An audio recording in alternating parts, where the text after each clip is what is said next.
Kia ora, I'm Cassie, aka Nova, and I'm here to do my first reading roundup of the year. I have been listening to a lot of books, and I know I said I was going to read more print books, but January was really sucky. So I listened to a lot of books, enjoyed a lot of books, and also started using Storygraph because I don't know. Anyway, at the end of last year or the start of this year, I saw lots of people doing wrap-ups with that, and I thought I wanted to check it out because it has so many more stats than Goodreads does, which I've been using Goodreads for years and doing the Goodreads reading challenge, and that's all good, but it doesn't give you quite as much in the way of details, so I wanted more. I'm using them both because I found it hard to give up on Goodreads after using it for way too long to count, but I thought I'd give Storygraph a go this year and see how I'm going. So I made a list of questions for myself for these roundups, just so I can kind of keep them a little bit consistent.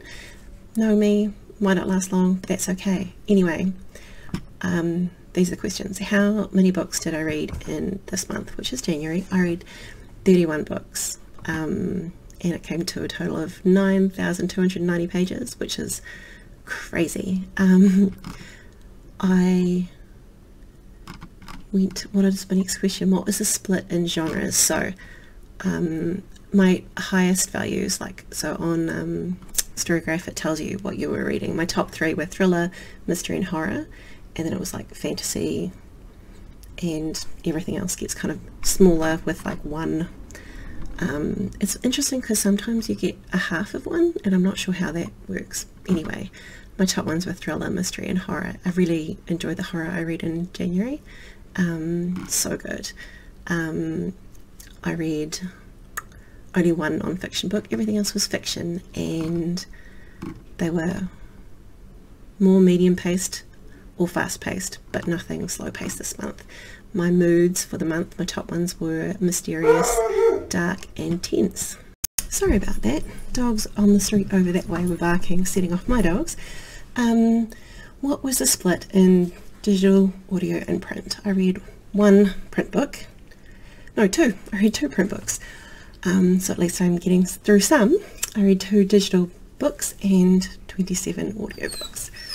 Oh, baby. She's very complaining because we've got dog training this morning, so I wasn't allowed to take her for a walk, and I'm not allowed to feed her. So she's hungry and feisty and ready to go. That's okay though. So this year I'm doing the Read Harder challenge.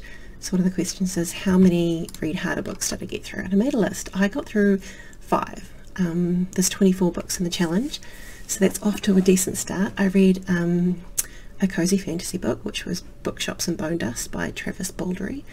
I enjoyed that one. It was very cozy. It took me a little bit more to get into than the coffee book, but it was lovely. I read a middle grade horror novel, and for this one I went with What We Saw by Mary Downing Hahn. I quite often pick things that are actually available to me at the library rather than having to buy things, so it limits my options sometimes. This one was okay, but it wasn't as horror as I thought it was going to be or hoped it was going to be. I read a picture book published in the last 5 years, and for that one I read My Shadow is Purple by Scott Stewart, which was just gorgeous. So cool. I love seeing these diverse picture books. I read a book about books, which could be either fiction or non-fiction, and for that I read The God of Lost Words by A.J. Hackworth. It came available on my library app, and I've been waiting to read the last book in the series, so I really like the Health Library series. It's a lot of fun. Finally, for pick a challenge from any of the previous year's challenges to repeat, I went with a short story collection, and for that one I found The Ghost Sequences by A.C. Wise on one of my apps as well, and I wanted to read it for ages because the cover is so gorgeous.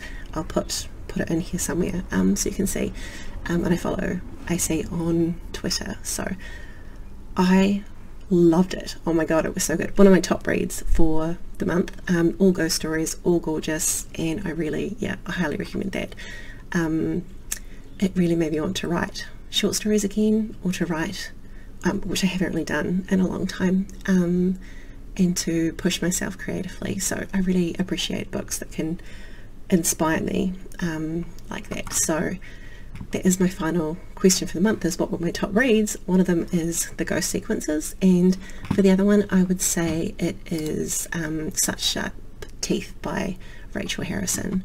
I've never read anything by Rachel Harrison before, I don't think so anyway, and I picked this up because the cover's stunning. I'll put it over here.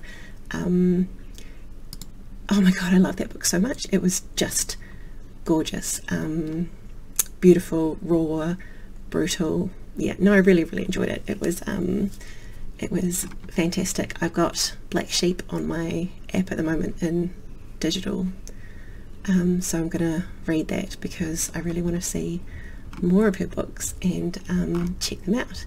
Anyway, that is my wrap up for the month. I read a lot. I don't think February's going to be quite as busy, but we will see. If you want to see I can scroll through my Storygraph on screen next time if you want me to. And now I better go and get ready to take my dog to dog training, so I'll catch you later. Thank you.